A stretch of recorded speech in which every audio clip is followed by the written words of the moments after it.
Troisième conférence autour de déconfiner son corps. On a parlé du sport, on a parlé de l'art, là on vient parler de la place de l'individu dans la société, notamment dans la société moderne. Après, vous en êtes où vous en êtes au niveau des changements sociétaux qui sont, à mon avis, qu'au commencement à l'heure actuelle. Donc moi, ce que je vous propose, c'est de venir réfléchir sur l'identité. Qu'est-ce que l'identité dans la modernité? Qu'est-ce que la modernité et qu'est-ce qu'elle nous empêche de comprendre notre propre individuation? Ou pas? Ou peut-être qu'une société qui dysfonctionne, ça peut être aussi un moment privilégié pour aussi prendre conscience de quelque chose en nous. Je vais m'étayer sur pas mal de travaux, je vais essayer de faire simple, des choses qui sont assez complexes parce qu'il y a des notions qui échappent en fait. Alors n'ayez pas peur si ça échappe, si à un moment donné, tout ce que je dis n'est pas compris, parce que je ne comprendrai peut-être pas tout ce que je dis non plus. C'est normal parce que notre identité, qu'est-ce que c'est? Qu'est-ce que c'est notre identité? Venir réfléchir à ça. Il y a des notions qui vont apparaître, hein, du manque à être. Je vous expliquerai un petit peu, j'essaierai de vous faire toucher du doigt ces notions-là. Et puis j'essaierai de finir sur la conscience. Qu'est-ce que la conscience? Si on peut là aussi toucher du doigt ces concepts. Hein. Voilà. Ce que je vous propose, c'est une petite chanson pour commencer, pour moi qui me parle beaucoup de ce changement qu'il y a eu hein, dans une société qui est la nôtre. En fait, moi je ne fais pas le procès de la société de consommation, juste j'essaie de voir qu'est-ce qui s'y passe et les problématiques que ça nous a, dans lesquelles ça nous conduit en fait. Et une petite chanson d'un groupe je ne sais pas si vous connaissez, qui s'appelle Mao Mao 2.0, qui est un groupe très intéressant. Et je trouve que cette chanson, elle nous fait bien le switch, là, comment on est passé d'une... C'est sur l'agriculture, mais hein, on est passé à un autre monde, en fait, en très peu de temps, à 1 ou 2 générations. Donc je vous propose cette chanson, et après j'essaierai de faire ma conférence.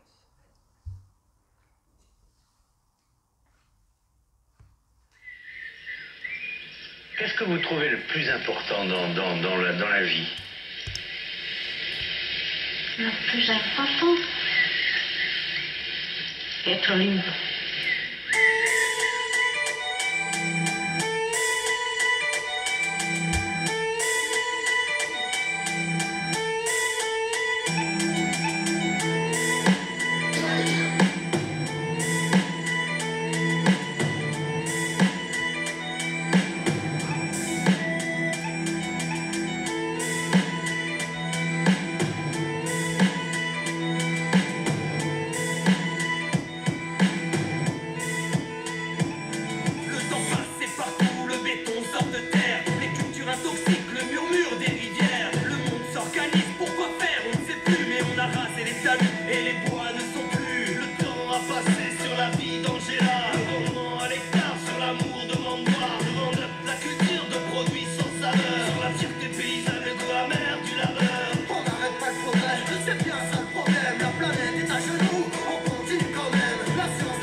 avait tous les champs. C'était comme chacun, c'était comme un vers du poème.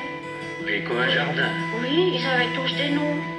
Mais maintenant, qu'est-ce qu'on a abattu des talus? Il y a 3, 4, 5 champs dans le même champ. Aller chercher le nom, maintenant, parmi tout ça. Ce sont des enfants perdus, un peu. Oui, ma foi. Et qu'il y avait des jolis noms aussi.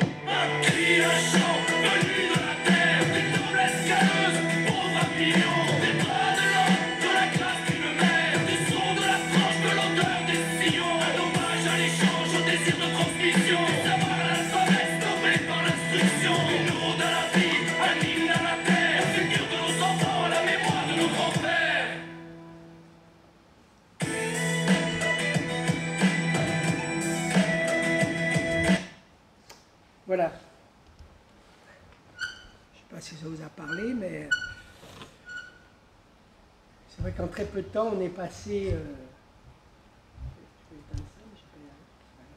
on est passé de cette paysannerie à la surproduction. Et, voilà. Et, donc, ce qu'il faudrait qu'on vienne interroger dans la société actuelle, c'est cette place que peut avoir le sujet. Est-ce qu'on parle encore de sujet ou on parle d'objet?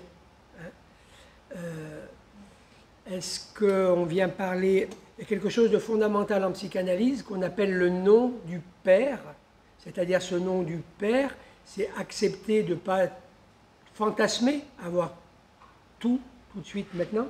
On voit qu'on a une société qui donne une production des choses. Il faut déjà avoir l'iPhone 12 avant qu'il soit déjà... et comment, en fait, on est passé, on va dire comme ça en psychanalyse, du nom du père qui vient nous faire travailler notre vrai désir, qui nous dit on ne peut pas tout avoir, mais qu'est-ce que je désire vraiment, à, j'ai dit comme ça, à tout est permis, à une permission, entre guillemets, comme si tout était possible, tout était autorisé. Enfin, on nous fait croire que ce vide en nous peut être comblé, mais en fait, il ne comble jamais rien. D'accord? C'est mon postulat. Il y a je ne dis pas que c'était bien avant, j'ai dit que c'était structuré d'une façon particulière avant, c'est que ce nom nous permettait d'expérimenter ce qu'on voulait vraiment, comment vous dire, comment le simplifier. Je vais peut-être trop le simplifier, je le simplifie moins du coup. Ce qui structure, c'est qu'on n'a pas... On vient être envoyé à nous-mêmes dans notre manque. C'est-à-dire que le premier rapport à l'enfant et la mère, ça colle. C'est-à-dire que l'enfant en tant qu'individu n'existe pas vraiment au début. Winnicott, qui est un psychanalyste et pédiatre, disait que l'enfant, le bébé n'existe pas au début. C'est-à-dire qu'il n'existe pas dans son identité. Il va mettre un moment pour créer cette identité. Et il vient coller, c'est pour ça que la psychanalyse dit que la vie ne colle jamais. C'est-à-dire que quand on colle, on est confusionnel à l'autre. On est confusionnel à l'autre. Et il y a un moment donné où je vais accepter ce manque-là. D'accord? Et quand ça décolle, il y a du manque. Et ce manque, je vais comprendre que j'existe à travers ce manque. S'il n'y a pas ce manque, moi, en tant que personne indépendant de l'autre, je n'existe pas. Ça, c'est un postulat très simple à comprendre de la psychanalyse, mais qui est très complexe à la fois. Parce qu'on veut tous ne pas dépendre de l'autre, ne pas dépendre de la société, ne pas dépendre juste cette ambivalence langagière. Il y a beaucoup de gens qui vont dire ça va pas, je vais aller voir le maire. On est dans une salle municipale. Le maire, alors c'est vrai qu'en psychanalyse, on va dire, mais entre le maire et la mère, donc je vais toujours avoir tendance à passer par l'autre pour venir résoudre quelque chose qu'il faut que je travaille en moi. Et c'est vrai que c'est peut-être pour ça que Freud a dit à Ferenczi et à Jung, quand ils sont arrivés aux États-Unis, on leur amène la peste. C'est que la psychanalyse, ou une voie spirituelle, hein, va permettre de venir se décoller de l'autre, même d'un système. Parce qu'on va voir, qu'est-ce que l'individu, est-ce qu'il est pris dans une structure sociale ou il est individu en dehors de la structure sociale? Voilà, pour commencer à être lui et se penser, P-E-N et P-A-N, de lui-même. Hein?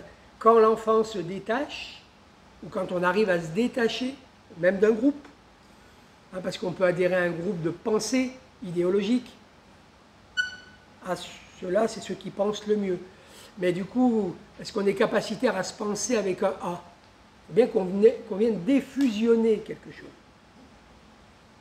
C'est pour ça que les idéologies marchent, qu'on peut coller, surtout à l'heure actuelle, beaucoup aux peurs. C'est facile de faire coller les gens aux peurs. Hein? Rien de plus facile. Moi, je suis content ici, je vois que personne n'a un masque, et je me dis, on n'a pas peur. C'est déjà ça.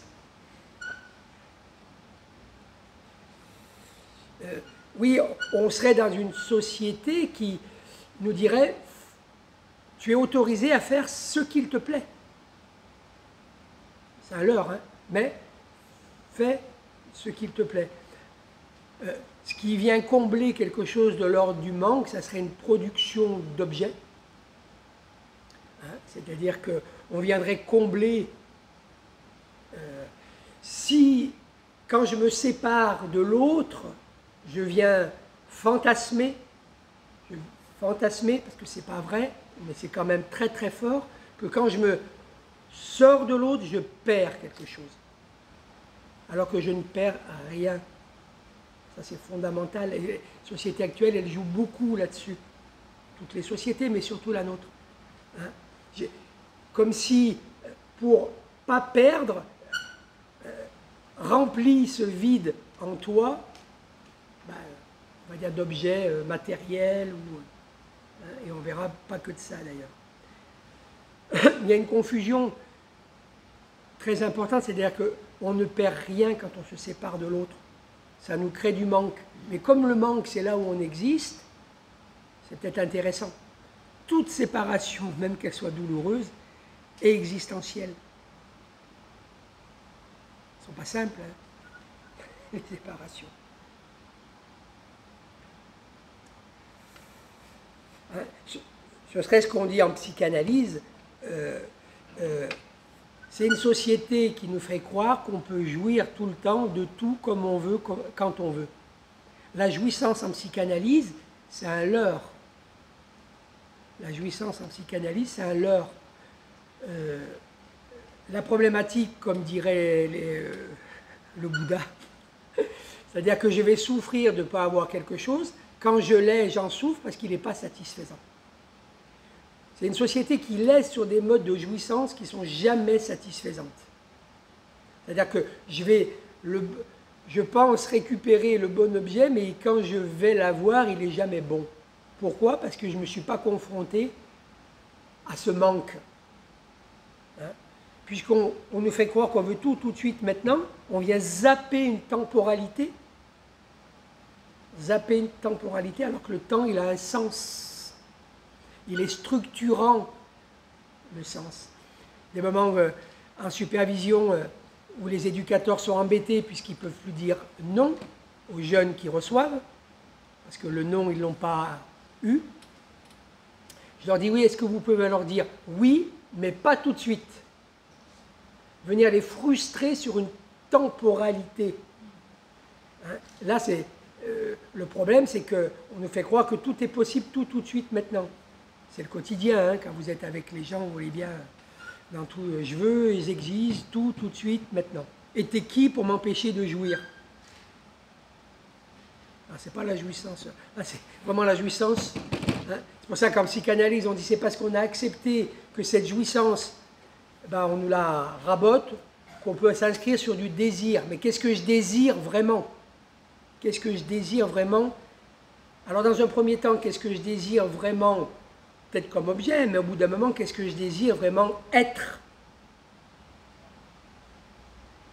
C'est une bascule qui est très importante. Comment je passe de l'avoir à l'être? Là, on nous enfume avec de l'avoir, comme si l'avoir était de l'être. Non, enfin, on nous enfume. Pas nous, parce qu'on est ici, on réfléchit. Hein, je l'avais écrit comme ça. Le manque à être est transformé en une expérience de vide qui ne veut que du remplissage. Mais du remplissage qui ne remplit pas, parce que c'est jamais satisfaisant. Prenez des notes, il y a des trucs. Donc du coup, il y aura un objet. L'objet fantasmé est toujours à disposition pour remplir, mais il nous coupe de prendre ce qu'on appelle en psychanalyse une castration, on pourrait dire une frustration, mais cette frustration, elle est très importante pour nous faire comprendre quelque chose de ce manque. Ça me questionnait beaucoup au début la psychanalyse, le manque, et puis j'ai du manque à être. Hein. Vivre et exister, c'est pas la même chose. Vivre, on peut vivre en tant qu'objet. C'est ce qu'on nous propose. C'est pas exister. Lacan mettait ex, excusez-moi, je répète beaucoup de choses, mais ex-zister. Mais il paraît qu'en psychanalyse, on ne fait que répéter, en fait, pour que ça... Et Lacan, il dit, c'est même pas un trait d'union, c'est un trait unitaire. C'est le trait de la séparation qui permet d'avoir mon unité en moi. Et ex, c'est sortir. La définition d'exister, c'est sortir de l'autre pour être soi. Donc vous voyez bien que cette question de qu'est-ce que nous sommes dans notre identité en psychanalyse, c'est déjà se sortir de beaucoup de choses. Hein. De la confusion à l'autre. Et arrêter de fantasmer que la société, c'est une mère nourricière à laquelle il faut qu'on colle. Il faut s'en émanciper.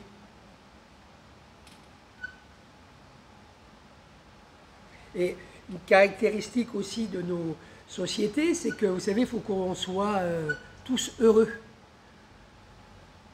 Je crois qu'en France, c'est là où il n'y a plus d'anxiolytiques et tout.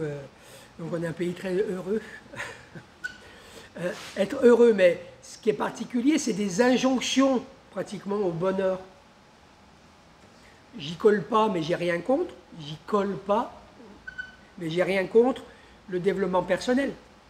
Je ne sais plus le nom de cette sociologue, où ça va faire plaisir à Jérôme, où la petite fille de Louis de Funès, qui est philosophe, elle a bien travaillé hein, sur ce qu'on appelle la bonheurcratie, enfin, être heureux à tout prix. Alors, il y a plein de méthodes de développement personnel pour être heureux. C'est des méthodes à laquelle on colle. On vient coller à une méthode. Ben oui, la méthode pour être heureux, alors qu'on voit que les gens sont de plus en plus malheureux. Encore une fois, j'ai rien contre le développement personnel, hein, parce que c'est quand même pour ma gueule, le reste, c'est pas... Merci. Voilà, hein, venir... Il y aurait le livre idéal, il existe, Tiffany, le livre idéal, pour élever ses enfants dans le bonheur, pour vivre son couple dans le bonheur. Hein. Mais puis ça échappe, parce que du coup, bah, ça ne marche pas, parce que les enfants, ça ne va pas être ça, le mari, ça ne va pas être ça, la femme, ça ne va pas être ça, et voilà. Et puis du coup, on va chercher toujours sur l'extérieur ce qui est à l'intérieur. Excusez-moi de faire mon Burensteinas, mais les alchimistes disent que le bonheur, c'est la bonne heure. Et la bonne heure, c'est ici et maintenant. C'est être à ce que je suis. Si je me recentre sur moi, quand je fais quelque chose, que ce soit quelque chose d'intellectuel ou créer une création, quand je suis moi avec moi, je suis dans la bonne heure. Dans la bonne heure, c'est-à-dire que je suis avec moi. Et là, je touche peut-être cette identité de l'intérieur qui n'est plus dictée par l'extérieur. C'est-à-dire que quand je crée, quand je viens penser quelque chose, je suis là, dans cette bonne heure. Hein, Thich Nhat Hanh, qui est un moine zen, il dit « Je pense, donc je ne suis pas là ». C'est se recentrer sur soi, hein, on appelle aussi, on appelle en psychanalyse l'accord moi, moi. Hein, les alchimistes, il faut se rectifier. pour ça que des moments, il dit c'est bien de prendre la foudre parce que ça foudroie. Être aligné avec soi-même. Pas forcément avec ce qu'on nous dit, comment il faut s'aligner. Mais quand je suis dans mon axe de créativité, je ne peux pas écrire un livre et dire à l'autre, eh ben c'est comme ça qu'il faut que tu sois pour être bien aligné, puisque c'est moi au regard de l'autre, parce que plus je vais prendre ma place, plus je vais laisser l'autre prendre sa place. Et surtout, je ne lui dis pas comment il faut faire. Donc on évalue, hein, il y a une évaluation du bonheur qui passe par des livres, qui passe par des critères. Est-ce que les gens sont bien heureux hein, je trouve que c'est comme l'éthique, il y a beaucoup de colloques sur l'éthique et on est de moins en moins dans l'éthique, enfin, ou les professionnels du médico-social. On a fait la loi 2002 pour remettre l'individu au centre du dispositif. Ah ouais, il faut venir réfléchir. Bon bref, tous ces trucs qui sont...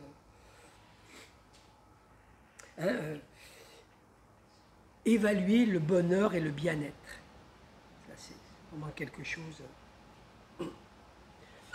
Là non plus, je n'ai rien contre, mais on voit bien que toutes les thérapies cognitivo-comportementales viennent coller.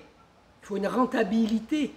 C'est-à-dire que une fois, j'avais fait travailler les élèves analystes grâce à Cécile sur un hypnothérapeute qui avait derrière sa plaquette, il avait mis psychanalyse, je vais grossir le trait, mais ça doit être ça, 600 séances, 10% de résultats, thérapie cognitivo-comportementale, 20 séances, 75% de réussite, hypnothérapie, 4 séances, 95% de réussite. Oui, et moi j'avais dit aux élèves analystes, c'est faux, parce que psychanalyse, c'est 0% de réussite. Parce qu'on ne va pas venir...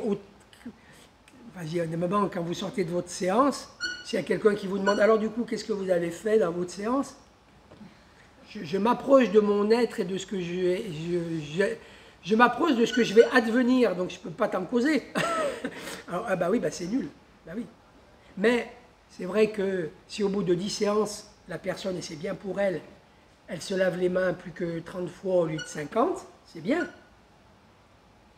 Mais c'est rentabiliser l'acte.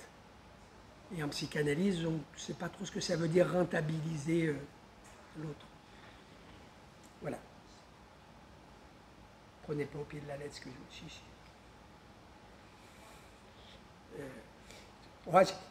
C'est pareil. Je passais par Google, qui est fantastique. Google, hein, c'est fantastique, moi j'y passe. Mais on voit bien qu'il ne faut pas trop coller non plus à ça. Google, le problème, c'est qu'il nous fait... Bien sûr qu'il veut nous rendre un peu plus intelligents, mais ils veulent nous donner une forme de savoir particulière. Savoir, on fait bien le distinguo aussi, je trouve, entre le savoir et la connaissance. C'est ce que je vous disais tout à l'heure en introduction, je ne sais pas comment je vais intervenir exactement.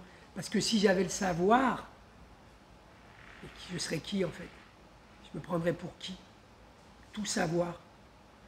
Peut-être ce qui va être intéressant, c'est quand vous allez commencer à me poser des questions sur ce que je vous parle. Parce que la connaissance, c'est bien être ensemble dans une réflexion. Donc s'il n'y a que moi qui ai du savoir, c'est ce que Lacan a appelé le sujet supposé savoir, et Lacanien, il faudrait qu'il le travaille d'ailleurs, le sujet supposé savoir, c'est-à-dire que moi je sais, si je sais, vous êtes supposé de ne pas savoir. Mais moi, ce qui m'intéresse, c'est qu'est-ce que, dans cette connaissance, qu'est-ce qu'on peut faire naître une journée de conférence. Peut-être le plus important, c'est quand le conférencier a arrêté de parler, et après, il y a des questions qui émergent. Et surtout, les questions auxquelles je ne pourrais peut-être pas trop répondre, parce que c'est votre espace qui est là. Ou on me fait croire que je sais tout. Hein, il y a que des experts à la télé. Si vous regardez BFM, si vous avez du courage, il y en a une ribambelle. C'est que des experts, quoi, qui savent tout et qui vont nous dire. Puis la propension qu'ont les gens à parler au nom du peuple, au nom des Français, au nom... notre identité, elle est où là-dedans? Notre spécificité, elle est où? Hein? Donc la connaissance, à mon avis, c'est accepter de ne pas savoir, de ne pas tout savoir. Parce qu'il y a l'autre là-dedans. Il y a l'autre.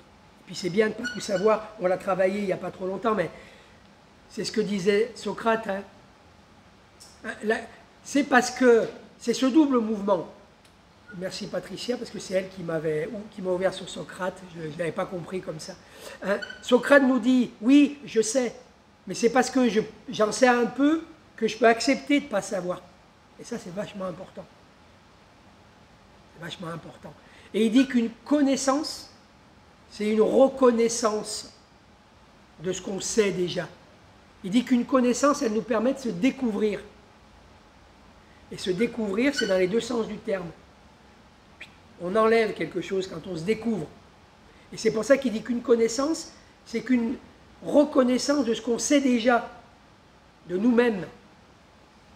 Parce que ce qu'on zappe beaucoup dans nos sociétés, on passe par l'extérieur, alors que le savoir est toujours à l'intérieur. Et là, dans ma tête, je me dis, il faut que je me speed, parce qu'il n'y a pas que moi aujourd'hui qui intervient. Hein? Donc, il faut connaître. C'est ce que nous dit la famille, c'est ce que nous dit la société, enfin, il faut savoir. Mais c'est un savoir très particulier. Hein? Il faudrait savoir à tout prix sans avoir de faille. Et quand on a une faille, eh ben, les gens s'effondrent. Alors que c'est parce que j'ai c'est pas une faille, c'est un manque. Et dans ce manque, c'est ce qui va me permettre. Hein? Savoir, c'est être dans la vérité. Perso, je ne sais pas ce que c'est, moi, la vérité. Hein, c'est pour ça que la philosophie des anciens, l'hermétisme, nous parle de véracité. La véracité, c'est qu'est-ce que j'expérimente de quelque chose à l'instant T. Et cette véracité, elle est vraie pour moi, et peut-être pour celui qui est avec moi. Quand on fait une interprétation en psychanalyse, ce n'est pas une vérité. C'est la véracité du moment. Et cette véracité du moment, elle n'est valable que pour celui qui la reçoit et celui qui la donne dans le moment. Après, elle fluctue en lui. C'est pas un savoir, c'est pas une vérité du savoir figé. C'est quelque chose que l'autre va faire évoluer en lui. Puisqu'en fait, il évolue tout le temps. Son identité, elle change tout le temps.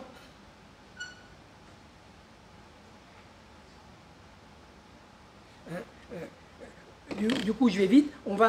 Cette identité qu'on nous a dit, dans laquelle il faut s'inscrire, parce qu'on est né tel jour, dans tel pays, dans telle société, dans telle famille, c'est ce que la psychanalyse, je vais vite, va appeler des injonctions. Hein, on est pétri d'injonctions. Souvent, elles sont inconscientes, hein, surtout celles du transgénérationnel. Hein, il faut être comme ça. Pour ceux qui sont dans ces phases-là, ça peut être des injonctions karmiques aussi. Hein. Enfin, en tout cas, on a eu des injonctions auxquelles on colle. Et on va se créer ce moi. Et on pense que ce moi social, c'est notre identité. Et c'est la seule qui vaille.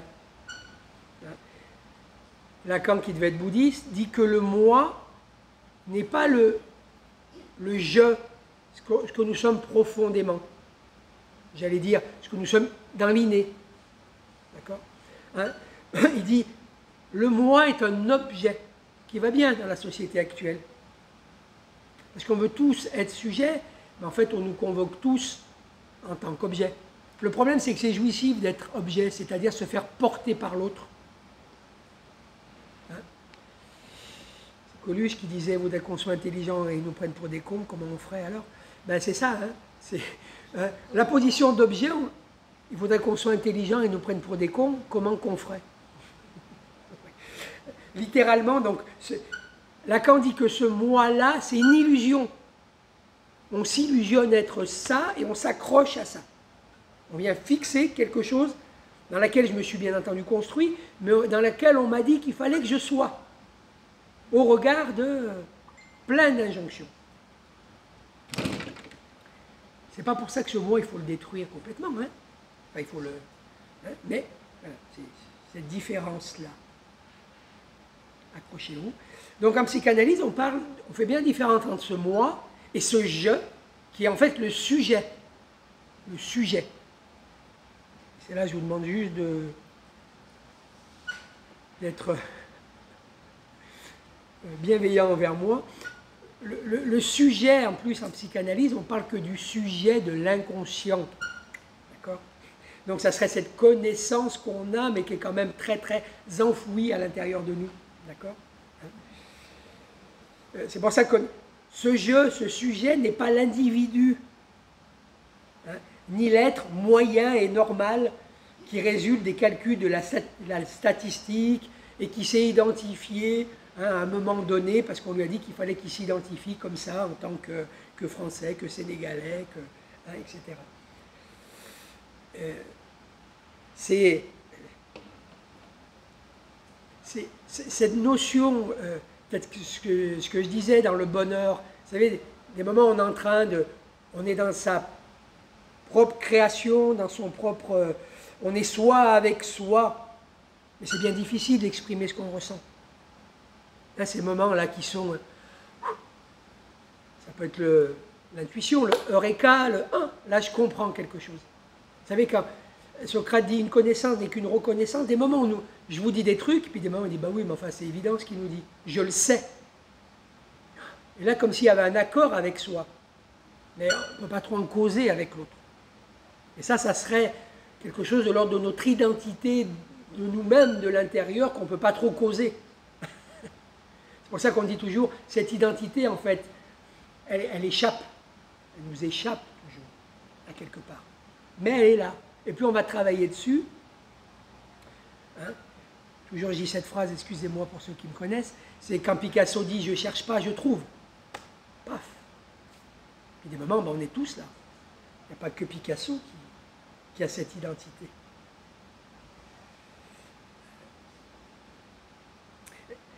Et quelque chose de particulier, là je vais juste vous le souligner, ce qui est intéressant, comme le propose, il n'y a pas que Lacan, mais il est peut-être direct là-dessus, il dit par contre ce qui peut nous faire toucher aussi ce que nous sommes vraiment, et là ça paraît un peu fou comme c'est dit, c'est notre symptôme. C'est notre symptôme. Parce qu'il est vraiment, Lacan dit on s'incarne dans son symptôme.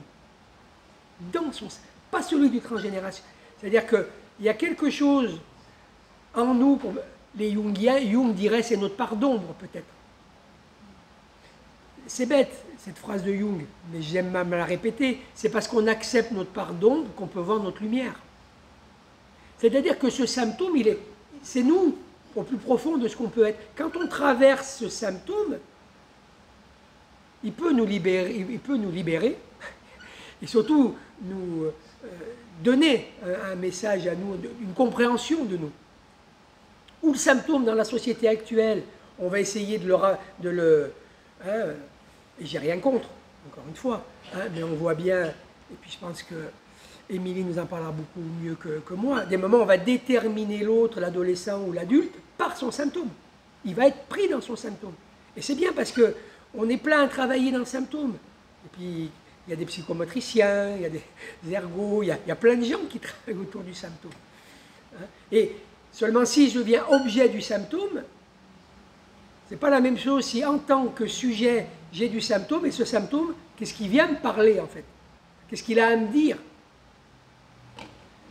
On parle du corps parlant, mais peut-être du symptôme parlant. On voit bien d'ailleurs qu'il y a beaucoup de personnes qui ont venu sublimer par leurs symptômes. C'est pas pour ça qu'ils ne le gardent pas encore, mais ils ont bien fait quelque chose de ce symptôme. Ou, c'est plus facile à l'heure actuelle, c'est de cataloguer, de faire rentrer dans une case du symptôme. Parce que la case sujet, surtout dans les institutions, elle n'a pas été créée encore. Voilà, je voulais juste vous...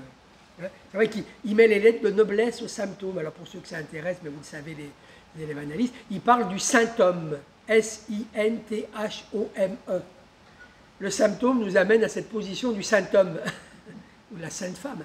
Mais, il y a quelque chose qui chute dans le symptôme et qui nous ouvre à cette compréhension de soi. C'est là où c'est complexe, parce que me comprendre, est-ce que je peux en parler à l'autre, de mon identité, du propre?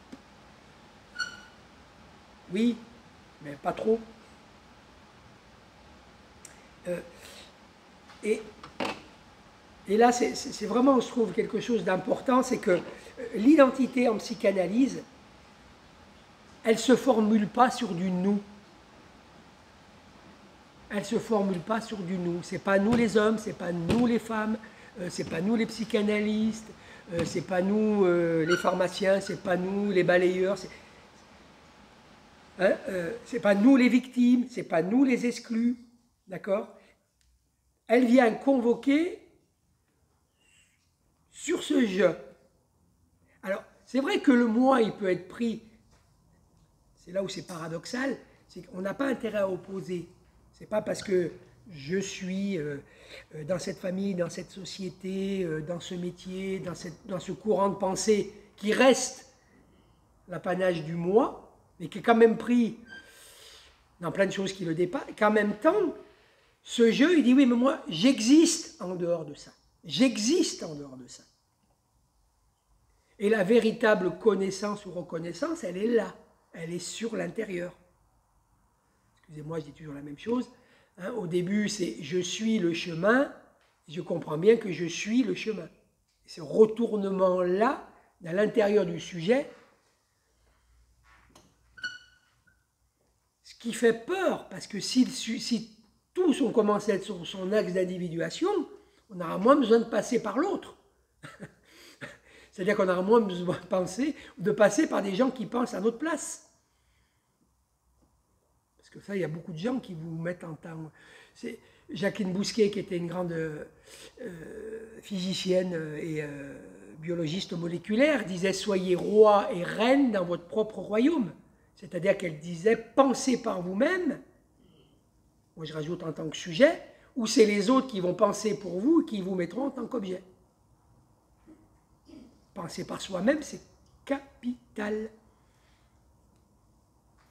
Sauf sur BFM TV. Donc la psychanalyse n'est donc pas un identarisme, puisqu'elle vise au contraire à défaire les identifications trop puissantes. Ça c'est... Un nihilitariste. Un identi... Non mais avant c'était pas nihilitariste. Non, identitarisme. Un identitarisme. Ah pardon. Hein, je passe vite, parce que dites-moi, ah oui. Oui, c'est trop long. Hop, petit livre très intéressant, toujours, je le dis toujours pour son titre, de Philippe Sieka, comme psychologue, psychanalyste, magnétiseur, énergéticien, etc. Donc un gars qui a compris quand même pas mal de choses. Dans son dernier livre, c'est Plaidoyer pour la déconstruction du moi. Et vous voyez, c'est ces axes-là, comment on déconstruit les conditionnements, alors conscients et également inconscients, dans laquelle, c'est pas qu'on nous a mis, c'est qu'on a accepté d'aller. Parce que je me suis construit de cette façon, par l'amour d'une mère, par l'amour d'une famille, par des injonctions, par plein de choses, hein, par des croyances qu'on m'a transmises, hein, etc., etc. Donc, déconstruire son moi, c'est pas le tuer, c'est rendre un moi plus fluide et plus apte à aller toucher quelque chose de ce sujet qui est au plus profond de nous, hein, pour vous le simplifier, puisque je peux. Hein, parce que ces inscriptions, elles sont très très tôt, c'est très très tôt, hein, parce que certains vont me dire, oui mais en psychanalyse, le moi, c'est aussi le moi-corps, mais ce moi-corps, moi j'aime bien, je le dis souvent, hein, les premières mémoires, la première mémoire prénatale est une mémoire par imprégnation. Elle est écoutez bien, elle est la première mémoire qui ne sait rien, ne peut rien dire, elle garde aucun souvenir, elle est le souvenir même. Inscrite dans le corps lui-même, ce corps qui va venir au monde ne peut être infidèle à sa mémoire, la chair est notre seconde mémoire. Autrement dit, on vient s'inscrire, c'est ce que je disais sur du transgénérationnel, déjà, à notre insu, on vient... la peau, c'est un parchemin dans lequel vient s'inscrire des traumas transgénérationnels, qu'est-ce qui s'est passé dans les affects à la mère, etc., etc. Donc, le moi est bien un début de notre identité, mais il se fait par le biais de tous les affects que la mère, dans un premier temps, et puis que la famille traverse avec. Donc, soit on est prisonnier de toutes ces injonctions, pour simplifier à l'extrême, soit il y a une identité, connaissance plus grande, au sens informationnel, mais le corps fait obstacle, hein, créant ce qu'on appelle des cuirasses émotionnelles. Le corps, dans ce qu'il va prendre comme information, surtout les plus traumatiques, il va se cuirasser. Alors qu'on peut présupposer, et là je vais aller vite, on peut présupposer que on peut s'émanciper de toutes ces mémoires-là. On peut présupposer que, et là je vais aller vite, excusez-moi, on peut présupposer qu'au moment de la naissance, il y a un champ, Sheldrake, qui est un biologiste moléculaire, parle de champ morphogénétique. C'est-à-dire que lui, il dit, lui c'est un physicien, c'est un biologiste, hein, il n'est pas dans tout ça, mais en même temps il y est en plein dedans, il dit qu'il y a une membrane, hein, quand le spermatozoïde rencontre l'ovule, et qu'il y a une première cellule, il dit, on comprend comment les cellules se divisent pour faire les milliards de cellules qu'on a à nous, pour nous créer ce que nous sommes, et il dit, on ne comprend pas qui donne l'information, qui informe. Et il dit, lui, qu'il y a une membrane au-delà du temps et de l'espace, qui donne l'information. Et ce qui est important, c'est au-delà du temps et de l'espace. Si vous intéresse, il y a un mathématicien quantique qui s'appelait Pinel, qui a parlé des trois champs H1, H2, H3. Il dit que le champ H2, c'est lui qui donne l'information globale à la cellule. À la cellule de venir prendre cette forme-là. Donc c'est ce que, je vais vite, excusez-moi, cette compréhension informationnelle, c'est ce qu'un physicien actuel qui s'appelle Philippe Guillemont, hein, nous convoque sur la physique de la conscience. Cette conscience-là, cette conscience qui serait, on s'incarnerait avec un bout de cette conscience. Hein. Après, vous l'appelez comme vous voulez, c'est pas... Mais moi, je trouve très intéressant cette conscience-là. On fait un double mouvement, c'est-à-dire que, en tant qu'être enfant à devenir, par nos sens, on va avoir conscience de nous avec un petit C. On va comment apprendre conscience de nous. Pour ceux qui s'intéressent, il y a les travaux de Varela, qui est un neurophénoménologue. Et il parle de l'énaction. Ouais, parce que le gars, il a un sacré... Ça ne rentrait pas sur ce... il mettait clé. Il parlait d'énaction. L'énaction, pour lui, c'est la capacité qu'on a de se ressentir, de prendre conscience de nous à travers nos sens. Mais en même temps, nos sens sont pollués par tout ce qu'on nous... Donc cette conscience de nous, petit à petit, peut nous amener... Hein, moi, je travaille beaucoup personnellement et... avec Olivier Chambon, hein, qui travaille vraiment sur cette... on parle d'une petite conscience qui nous met dans nos limites. Hein, mais si on est au clair avec ces limites-là, est-ce qu'on ne pourrait pas atteindre une autre conscience avec un grand C? Hein, il dit, des moments quand on a l'impression d'appartenir au tout. Quelle est cette conscience-là, cette conscience dite universelle? On est des bouts de conscience d'une conscience qui nous dépasse, à quelque part. Mais il faut avoir accepté de désengrammer un ego ou un moi trop fort qui nous empêche. Parce que c'est assez complexe, parce que j'ai fait personnellement ce travail-là, déconstruire son ego, et je le dis assez souvent aux analysants, aux élèves analystes et à moi-même, la chose qui nous fait le plus peur, c'est de se libérer. Parce que plus on vient libérer ce limitant du moi qui a un sens, parce qu'il faut bien qu'on se comprenne dans nos limites, le moi, il n'est pas à détruire, il est à déconstruire dans quelque chose de trop limitant. Et du coup, cette conscience-là, et là comme vous voulez, hein, mais voilà, je crois que c'est l'enjeu, et je ne pensais pas finir par Guillemont, mais je vais finir par Guillemont.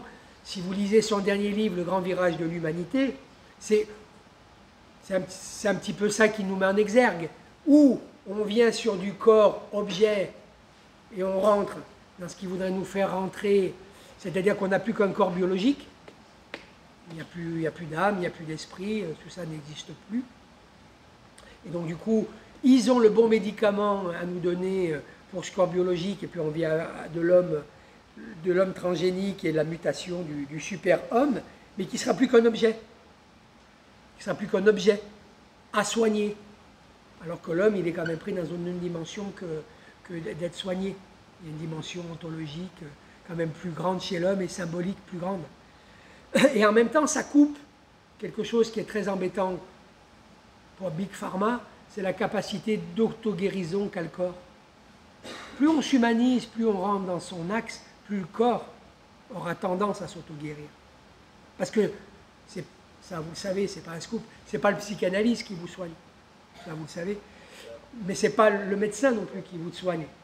C'est bien l'interaction qui s'y passe et votre capacité de venir dans ce sujet vraiment global qu'on arrive à se guérir.